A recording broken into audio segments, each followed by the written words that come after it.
Hi friends, I am doing today's episode on John Milton's book Paradise Lost. This book is based on the book of Genesis and adds some theories as to what happened between the lines, so to speak. I will add my comments after the book.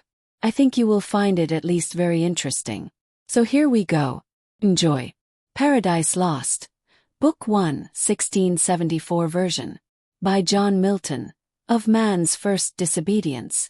And the fruit. Of that forbidden tree, whose mortal taste, maybe he meant taste, brought death into the world and all our woe, with loss of Eden till one greater man, restore us, and regain the blissful seat. Sing him I muse, that on the secret top, of Oreb or of Sinai didst inspire, that shepherd who first taught the chosen seed, in the beginning how the heaveness and earth, rose out of chaos, or of Shaun Hill. Delight thee more, and Siloa's brook that flowed. Fast by the oracle of God I thence invoke thy aid to my adventurous song, that with no middle flight intends to soar above the Aeonian mount, while it pursues things unattempted yet in prose or rhyme. And chiefly thou, O Spirit, that dost prefer before all temples the upright heart and pure, instruct me, for thou knowest, thou from the first was present, and with mighty wings outspread, dove-like sattest brooding on the vast abyss, and made it pregnant.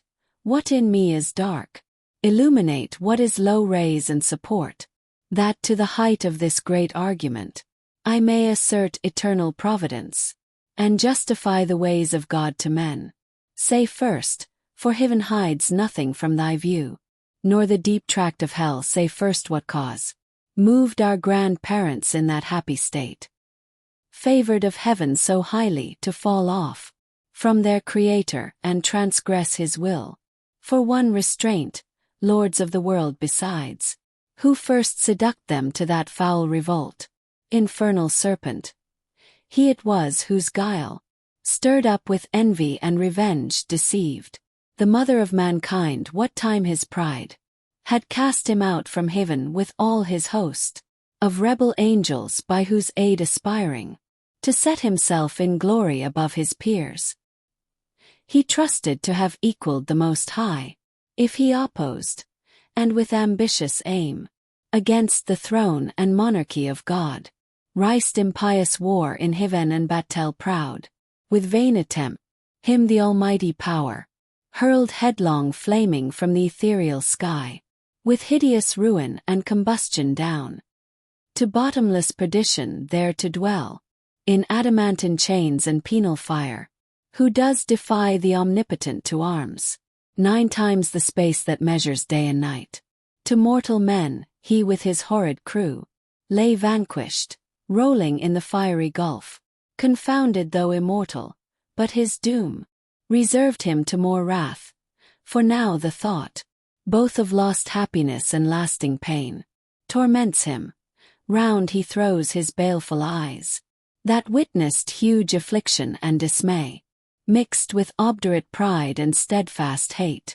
At once as far as angels can he views the dismal situation, waste and wild, a dungeon horrible on all sides round, as one great furnace flamed, yet from those flames no light, but rather darkness visible, served only to discover sights of woe, regions of sorrow, doleful shades where peace and rest can never dwell. Hope never comes, that comes to all, but torture without end still urges, and a fiery deluge fed with ever-burning sulphur unconsumed. Such place eternal justice had prepared for those rebellious, here their prison ordained, in utter darkness, and their portion set as far removed from God and light of Hin, as from the center thrice to the utmost pole. Oh, how unlike the place from whence they fell! There the companions of his fall, overwhelmed with floods and whirlwinds of tempestuous fire, he soon discerns, and weltering by his side, one next to himself in power, and next into him crime, long after known in Palestine and named Beelzebub, to whom the arch-enemy and thence in heaven called Satan with bold words. Breaking the horrid silence thus began. If thou beest he, but oh how fallen, how changed, from him, who in the happy realms of light, clothed with transcendent brightness didst outshine.